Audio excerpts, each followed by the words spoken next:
Well, Sean, as we have seen, the $600 per week unemployment checks from the government have expired this week. I know a lot of people are upset about that, and Congress is still at a stalemate on what the next stimulus bill will even look like and how much money should be provided for unemployment checks. But Florida's Congressman Michael Waltz is all for providing $600 per week, but he suggests that those who receive the money should give back to the community. This is what he says. If you are dropping stimulus checks into people's accounts, fellow taxpayers should get something for that. Habitat for Humanity, Big Brother, Big Sister. We should get some community service in return for those checks, end quote. Well, a great suggestion by the congressman, but is this idea viable in a social distancing and COVID world? Well, let's ask the man himself, Congressman Michael Waltz. Welcome.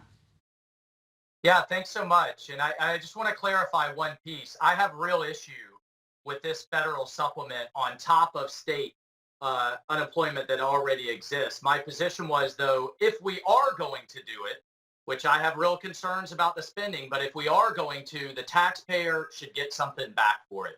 They should get some type of service that gives back to the nation, gives back to their fellow taxpayer. And meanwhile, you get a lot of goodness from that for the individual. You get leadership, followership, teamwork. It's really getting back to the kind of mentality that we had in the days of the draft. You also did it with people that don't look like you.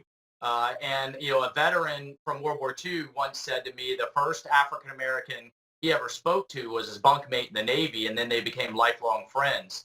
So I think the point is the taxpayer should get something for that money that we're dropping into accounts for people that are otherwise sitting at home. Yeah, I mean, it's a great idea, Congressman. I know Mitch McConnell is in the same boat as you. He said, if we have to, I'm willing to do the 600. I don't like it. But in a COVID world, is it realistic to draw these people together when we're telling people to socially distance? Well, I think if you're helping with food banks, if you're out building houses with Habitat for Humanity, if you are volunteering for disaster cleanup, there are a number of ways that we can do this. Peace Corps, and on and on.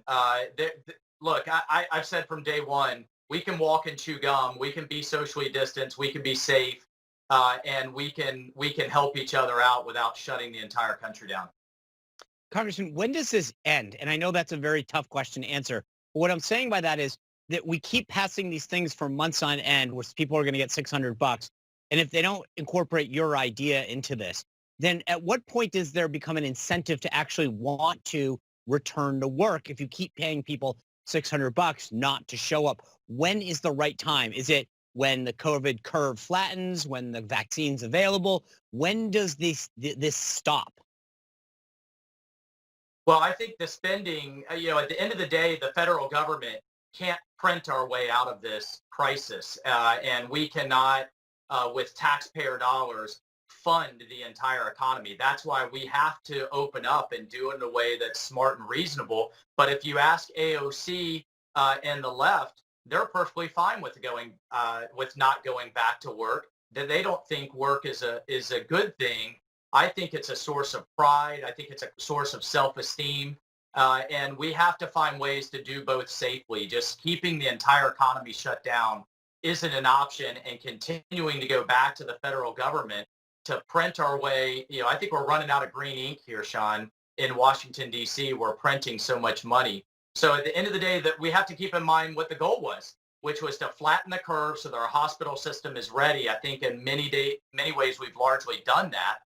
But you have folks like Cuomo talking about keeping things shut down until they find a vaccine, fully manufacture it, and fully distribute it. That's just not realistic.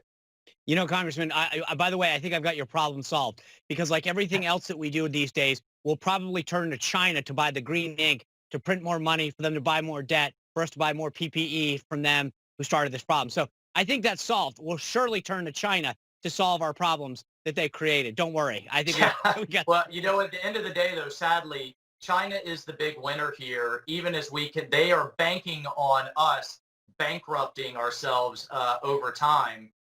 Meanwhile, they're on the march all over the world. Their Navy has become larger than ours by quantity, not necessarily by quality yet. And you joke, but yeah, actually, it's a huge, serious issue. I'm on the China task force. We're going to bring that manufacturing home. That's what we need to do. Thank you for that. I appreciate you joining us today. All right. Thanks so much. All right.